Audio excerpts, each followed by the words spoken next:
할렐루야. 하나님은 저와 여러분을 사랑하십니다. 우리 하나님은 선하고 좋으신 분이십니다. 오늘 대면으로 예배하시는 우리 사랑하는 성도 여러분, 또 비대면으로 각지에서 함께 예배하는 성도 여러분 반갑습니다. 오늘 이 시간 서로 잠시 교제하는 시간을 갖겠습니다. 주님의 이름으로 환영하고 축복합니다. 늘 건강하십시오. 네, 우리가 서로 한번 돌아보시고, 우리 비대면으로 예배하시는 분들도 이렇게 서로 인사 나누시기 바랍니다. 오늘은 눈물의 시 기쁨의 단들이라는 제목으로 말씀을 전하겠습니다. 이 사람이 누군지 여러분 한번 생각해 보십시오. 이 사람은 아버지가 정신병자였습니다. 어머니는 바람둥이 어머니였습니다. 갓 20살이 된 이 사람에게 있어서 그의 삶이라는 것은 절망과 고통으로 가득 찼습니다.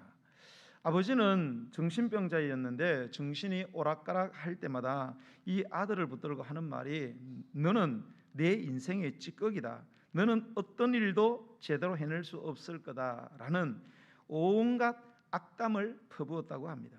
아버지가 성병에 걸린 순간부터 어머니는 집에 들어오지 않고 다른 남자들과 연문을 뿌려대기 시작했습니다. 얼마나 심하게 바람을 피웠는지 도색 잡지에 가심란에 스캔들 기사가 단골로 오를 정도였다고 합니다. 그 와중에 동생이 태어났는데요, 분명히 다른 남자의 자식일 거라는 소문이 파다하게 떠돌았답니다. 학창시절에 낙제만 무려 3번을 했고요, 선생님들과 친구들로부터 학교의 수치덩어리, 인간 말종이라는 별명으로 불렸답니다.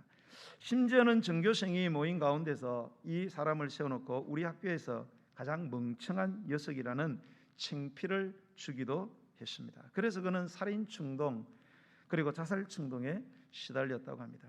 그러던 어느 날 그는 자기 인생의 문제만 보는 것이 아니라 노트에 그 문제의 해결책을 쓰면서 그 해결책만 바라보기로 결심을 했다고 합니다.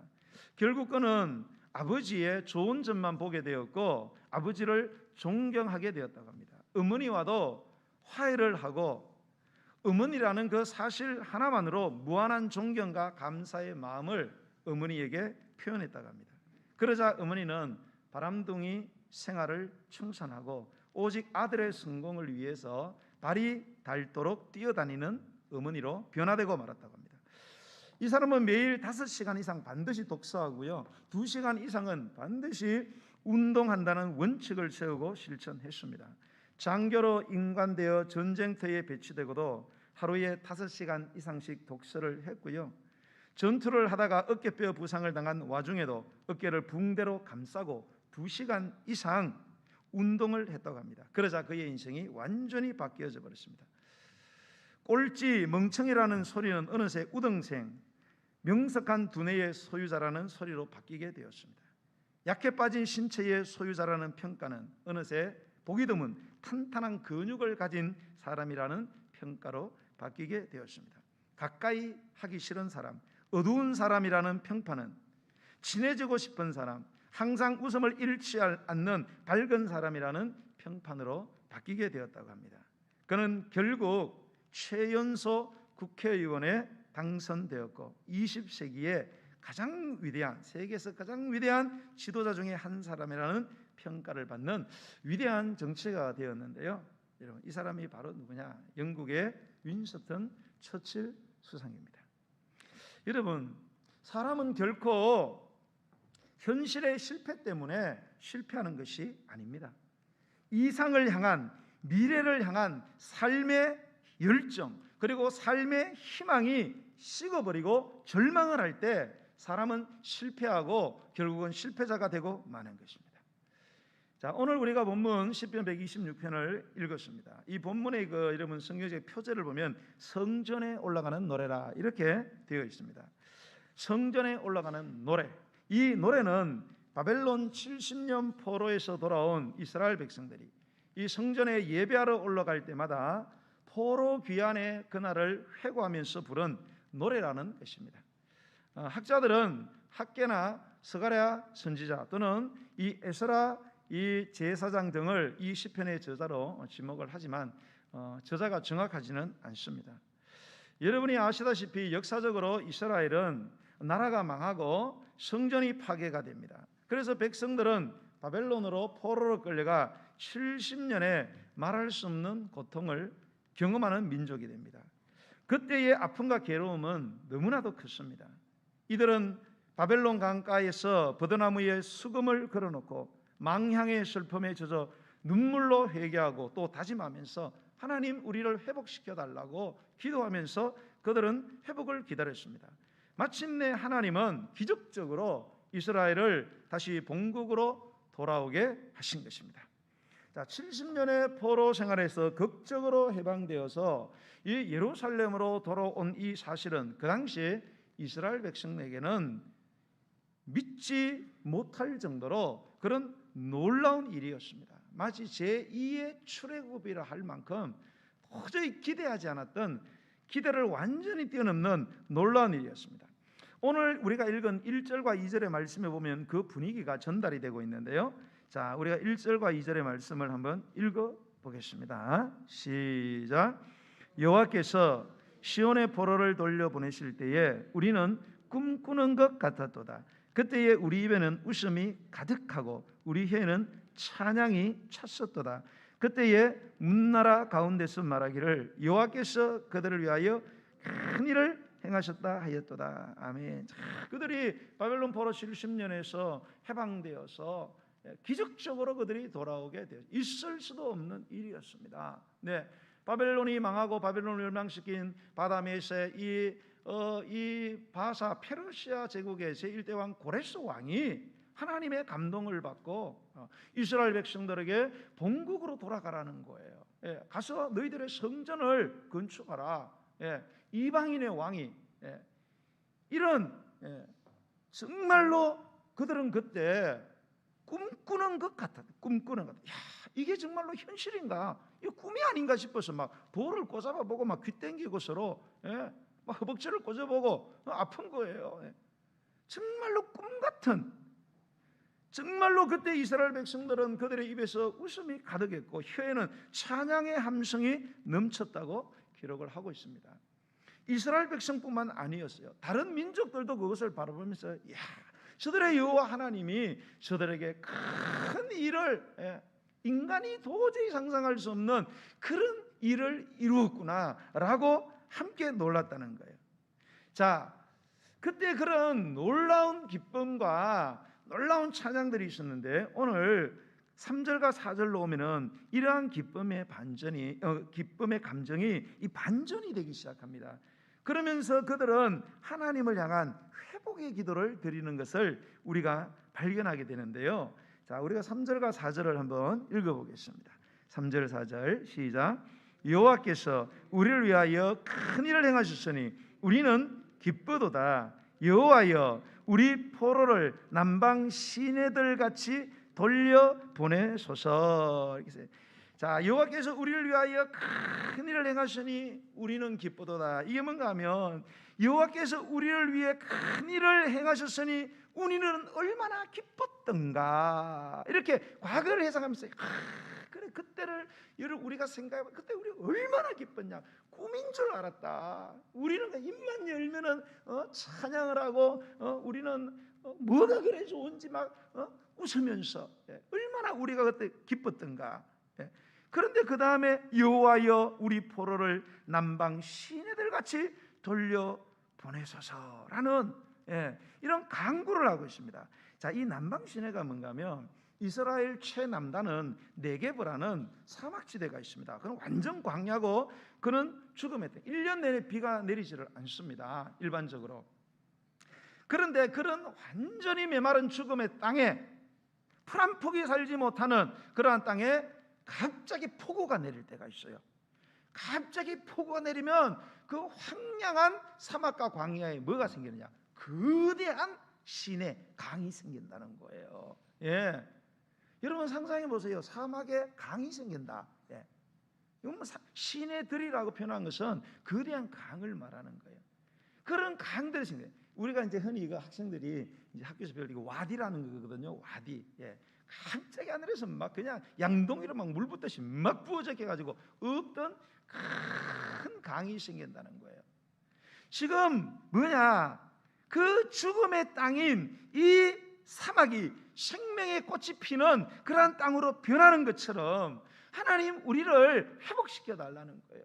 포로된 우리를, 지금 돌아온 우리를 이 남방 시내들 같이 돌려보내 달라는 것은 회복시켜 달라는 거예요.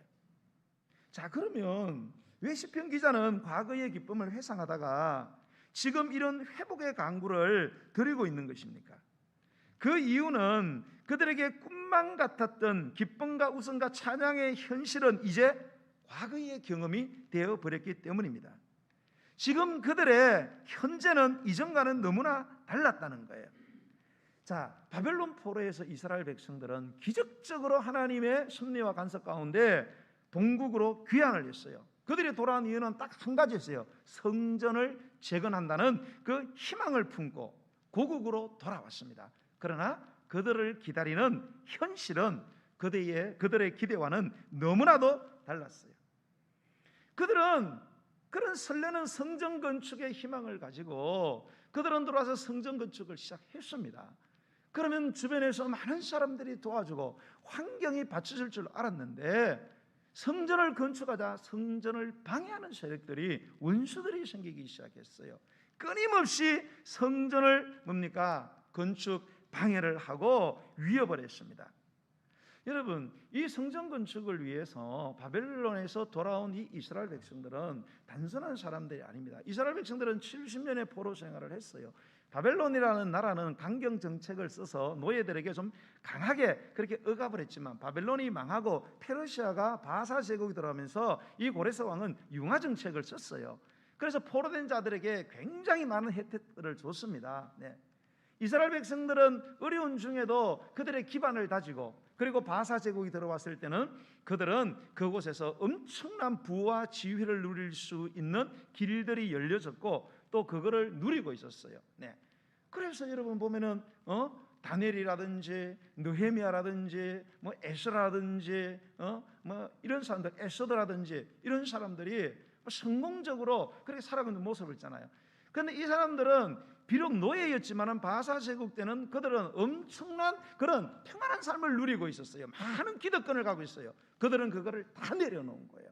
그거를 다 포기하고 70년 동안 살던 그곳을 떠나서 하나님의 선한 일, 성전을 건축하겠다는 그 희망을 품고 모든 것을 버리고 헌신을 하고 돌아왔다는 거예요. 그런데 돌아온 현실은 자기들의 기대와는 너무나 다르다. 그런 많은 것을 버리고 헌신한 그들을 위해서 하나님은 성전 건축을 위하여 모든 것을 준비한 그런 현실을 기대를 했는데 와보니까 그게 아니더라는 거예요. 성전 건축을 시작했는데 성전 건축을 할 수가 없습니다. 너무나 많은 사람들이 방해하고 위협하고 그리고 살인을 하려고 그러고, 그래서 결국은 성전 건축을 시작하고 2년 만에 손을 다 내려놨어요. 그런 세월이 5년, 10년, 15년 계속되는 겁니다. 끝나지 않는 거예요. 그들은 이런 현실이 길어지게 되자 지쳐가기 시작했습니다. 그들은 절망하게 된 것입니다. 그래서 나중에는 성전 건축을 완전히 포기하고 이제는 자신들의 평안과 신리만을 챙기기에 바쁜 그런 삶에 길들어져 가고 있었다는 거예요. 자, 그래서 이런 안타까운 현실을 바라보고 있던 이 시편의 기자는 하나님을 향해서 회복의 기도를 드리는 거예요. 그게 3절과 4절이라는 거예요. 여호와여, 과거에 우리를 위하여 큰 일을 행하시지 않았습니까? 그때 우리가 얼마나 기뻤습니까? 여호와여, 이제 우리의 포로를 남방 시내들 같이 돌려보내 주옵소서. 저 죽음의 땅이 생명의 꽃이 피는 땅으로 변화되는 것처럼 이 심령이 죽은 자들을 하나님 살려주시옵소서. 과거에 베풀었던 그 엄청난 기적이 지금도 일어나게 해주옵소서. 사막에서 거대한 강이 생기는 이러한 큰 일을 주여 우리에게 허락하여 주시옵소서. 이렇게 회복의 기도를 지금 드리고 있는 것입니다. 자, 이런 회복의 기도를 드리는 시편 기자는 여기서 멈추지 않고요, 이제 시선을 돌려서 성전 재건의 꿈을 포기하고 절망과 포기 속에서 살아가는 이스라엘 백성들을 향하여 희망찬 미래에 대한 강력한 도전과 권면을 하게 되는데요, 그게 5절과 6절의 말씀입니다. 자, 5절과 6절을 보겠습니다. 시작. 눈물을 흘리며 씨를 뿌리는 자는 기쁨으로 거두리로다. 울며 씨를 뿌리러 나가는 자는 반드시 기쁨으로 그 곡식단을 가지고 돌아오리로다. 아멘. 자, 이스라엘 백성들 향하여 뭐라고 하느냐? 자, 눈물을 흘리며 씨를 뿌리는 자는 기쁨으로 거두리라. 울며 씨를 뿌리러 나가는 자는 반드시 기쁨으로 그 곡식단을 가지고 돌아오리라. 이렇게 권면을 하는 거예요. 여러분, 이 말씀은 뭡니까? 지금 현실이 눈물을 흘릴 수밖에 없는, 울 수밖에 없는 그런 현실이라는 거예요. 그러나 눈물만 흘리고 울고만 있지 말라는 거예요. 그러지 말고 기쁨의 미래를 희망하면서 믿음으로 희망의 씨앗을 뿌리라는 거예요. 그 희망의 씨앗을 뿌리기 위하여 용기를 내고 일어나라는 겁니다. 눈물을 흘리고 울음으로 가득 찬 절망 속에서도 하나님을 바라보고 희망의 씨를 뿌린다면 어제나 오늘이나 영원토록 동일하신 하나님께서 반드시 과거에 경험했던 그 기쁨의 현실을 회복되게 하시는 역사를 허락해 주실 것이라는 것입니다. 여러분, 오늘 이 본문에 보면은 울며 씨를 뿌려 나가는 자는 반드시 기쁨으로 그 곡식단을 가지고 돌아오리라. 여러분, 울며 씨한테 이 씨는 단수로 되어 있어요. 울며 씨를 뿌리는 자는 반드시 기쁨으로 곡식단을 가지고 오는데, 은혜는 곡식단들을 가지고 온다, 이렇게 되어 있어요. 여러분, 씨는 하나를 뿌렸어요. 여러분, 하나의 씨를 뿌리면 어떻게 됩니까? 거기에서 보통 수십 개, 수백 개까지 열립니다. 그런 곡식단이 아니라 곡식단들을 갖고 오게 된다. 아무리 울고 눈물 흘릴 수밖에 없는 현실이지만, 그러나 하나님을 믿고 미래의 희망찬 미래를 믿고 울면서도 씨를 뿌리고 눈물을 흘리면서도 씨를 뿌리면 그냥 열매를 거두는 것이 아니라 그 곡식단들을 거두게 된다는 이러한 말씀을 믿고 그 믿음을 가지고 나아가라는 거예요. 그 믿음으로 일어나서 다시 시작하라는 거예요. 실패와 절망 속에서 주저앉아 울지만 말고 희망의 줄을 잡고 일어서라는 하나님의 음성인 것입니다. 여러분, 이 심리학에 보면은 이 낙관주의하고 비관주의에 대한 그 두 가지 기준이 있어요. 이 사람이 보면은 이 비관주의자들이 있고요, 그다음에 낙관주의자들이 있어요. 비관주의자들은 항상 뭡니까? 비관적으로, 부정적으로, 절망적으로 보는 거죠. 낙관주의자는 뭐예요? 어려운 일을 만나도 늘 뭡니까? 좋게 해석을 하는 거예요. 자, 이 심리학에서의 낙관주의와 비관주의를 설명하는 두 기준은 뭐냐? 첫 번째 기준은 영속성입니다. 자, 비관주의자들은요, 어려운 일을 만나잖아요. 그러면 이 어려운 일이 계속될 거라고 생각하는 거예요. 이 어려움은 끝나지 않을 거다. 그러나 낙관주의자들은 뭡니까? 나쁜 일이 일어나면 이건 일시적이야, 금방 지나갈 거야, 이렇게 생각을 한다는 거예요. 두 번째는 파급성입니다. 자, 비관주의자들은 한 가지 절망적인 어떤 상황이 생기면 이 절망적인 상황을 모든 영역에 다 적용을 시켜요. 내가 내 삶에서 어떤 일이 일어났어요. 뭐 자녀에게 안 좋은 일이 왔어요. 그러면 남편에게도, 그리고 회사에도, 뭐 직장에도, 내 건강에도 다 이런 나쁜 일이 일어날 거라고 전부 다 그거를 확산을 시켜버리는 것입니다. 그래서 한 가지의 어려움을 갖고 모든 것을 다 포기해버리는, 그러나 낙관주의자들은 그렇지 않다는 거예요. 자신의 불행한 사건 하나를 결코 삶 전체로 연결시키지 않고 그냥 툭툭 털고 일어나서 다른 길을 모색을 한다는 것입니다. 저와 여러분은 어떤 사람입니까, 여러분? 자, 여러분, 제가 어떤 사람의 삶의 경력을 말씀을 드리겠습니다. 이 사람은 아주 가난한 집에서 태어났어요. 어머니가 9살에 돌아가셨습니다. 너무 가난해서 학교를 다니지 못했고요, 학교 다닌 날이 그의 생애 중에 겨우 6개월이었습니다. 22살에 첫 사업에 실패를 했고요, 23살에 주의원 선거에 낙선을 했습니다. 24살에 사업에 실패하고 24살에 사업에 실패를 하고요, 26살에 사랑하는 아내를 잃었습니다. 27살에 그 영향으로 그 젊은 나이에 정신분열과 신경쇠약으로 고통을 겪었습니다. 29살에 의회 의장 선거에 낙선했고요, 34살에 하원 의원 선거에 낙선했습니다. 39살에 또 낙선했습니다. 46살에 상원의원에 낙선했습니다. 47살에 부통령 선거에 낙선했습니다. 49살에 상원의원 선거에 또 낙선했습니다. 그리고 51살에 드디어 대통령에 당선이 되었습니다. 그가 대통령이 되었을 동안에도 그를 조롱하고 비난하는 사람들은 끊임없이 일어났습니다. 이 사람이 누굽니까, 여러분? 이 사람이 바로 미국인들이 가장 존경하는 제16대 대통령 에이브라함 링컨입니다. 여러분, 링컨이 이런 끊임없는 실패를 겪은 사람이에요.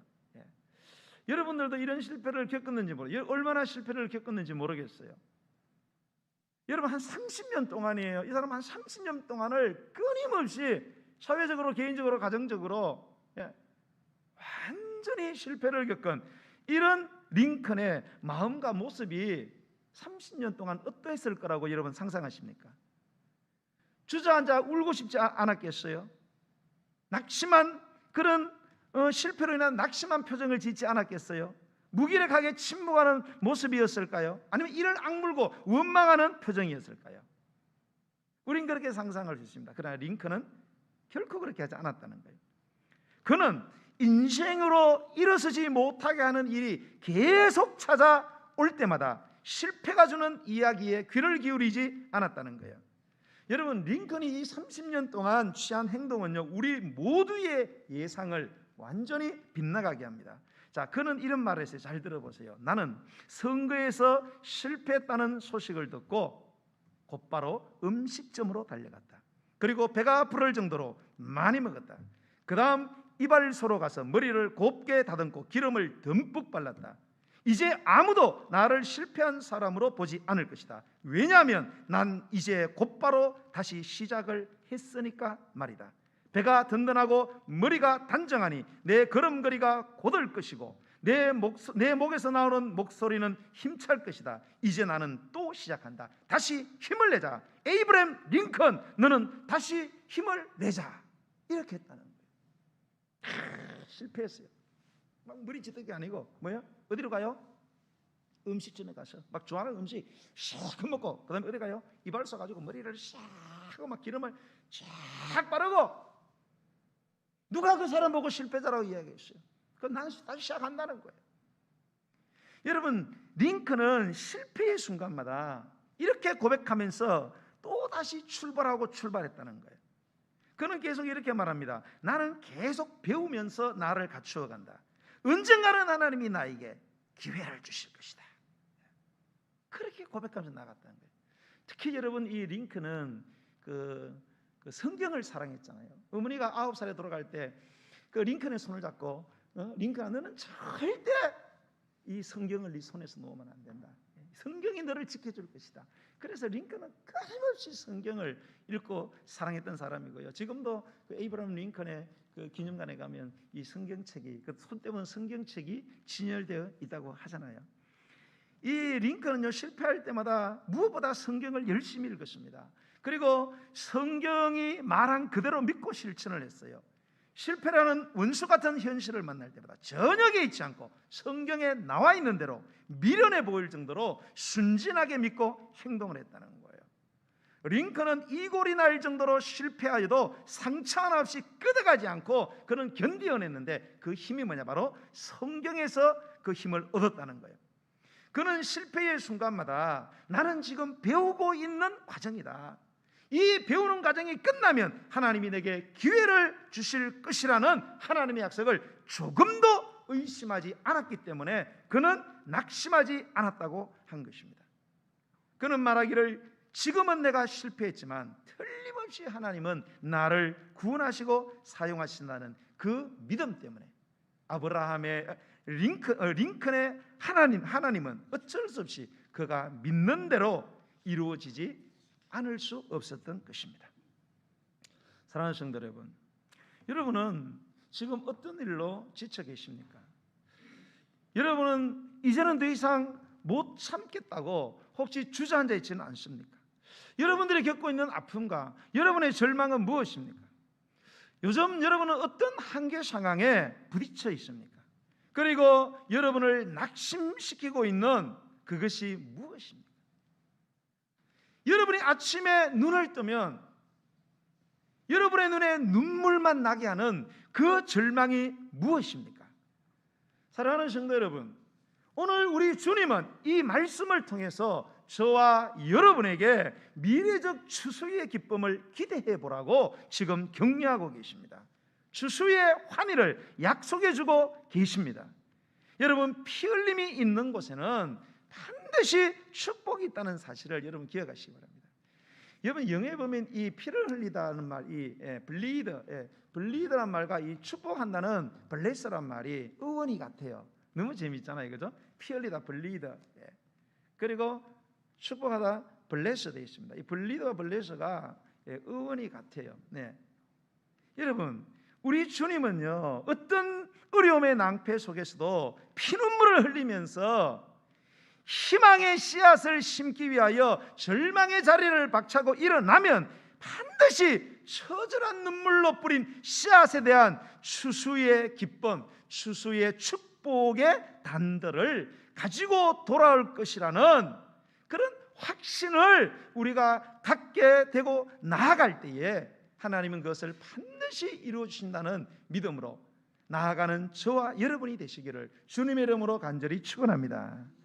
찬양 드리겠습니다. 우리 찬양하시면서 준비하신 예물을 드리겠습니다. 496장 찬양 드리겠습니다.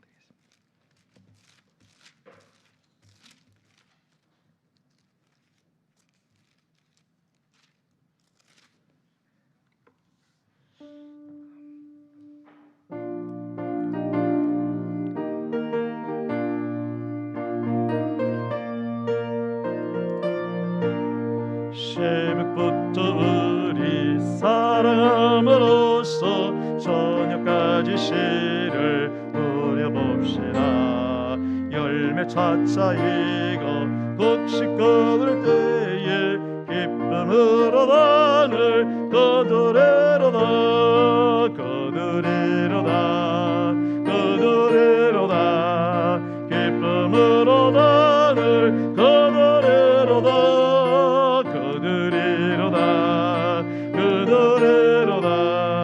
기쁨으로 단을 거두리로다.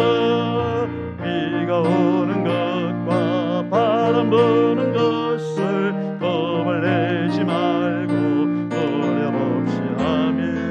이를 맞춰놓고 곡식 거둘 때에 기쁨으로 단을 거두리로다.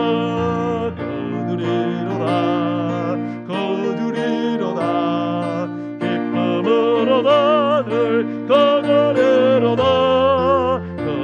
거두리로다. 거두리로다. 기쁨으로 단을 거두리로다.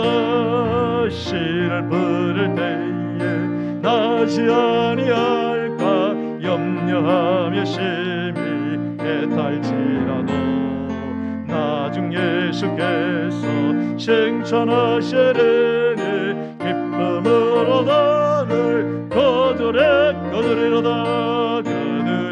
거두리로다. 기쁨으로 단을 거두리로다. 거두리로다. 거두리로다.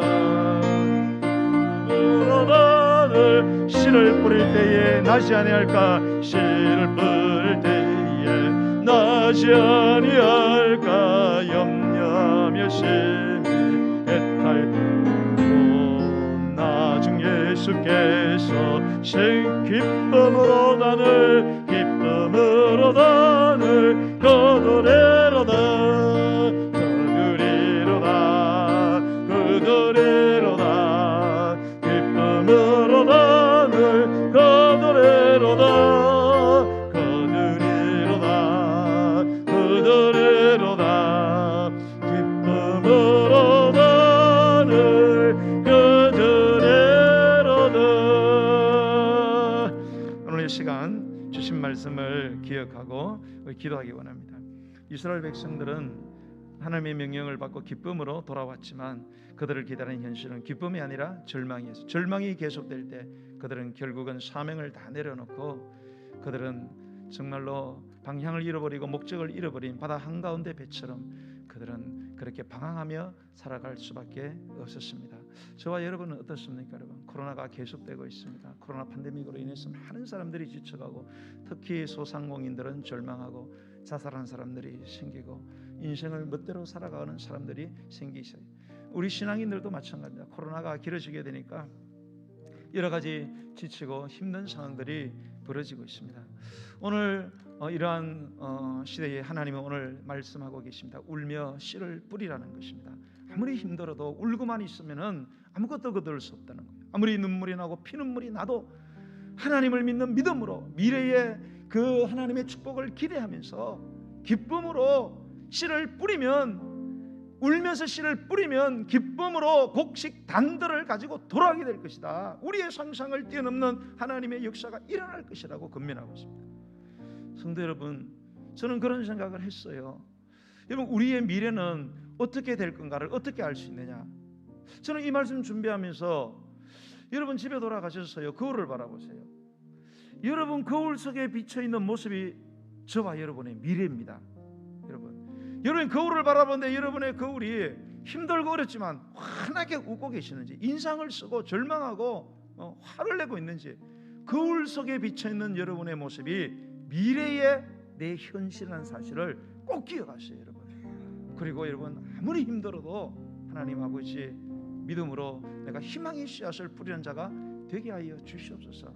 그래서 이 절망을 딛고 일어나서 다시 한번 하나님을 찬양하는 그러한 하나님의 기쁨의 백성이 되게 해달라고 오늘 우리 주의 이름 우리 한번 부르고 기도하겠습니다. 주여 주여 주여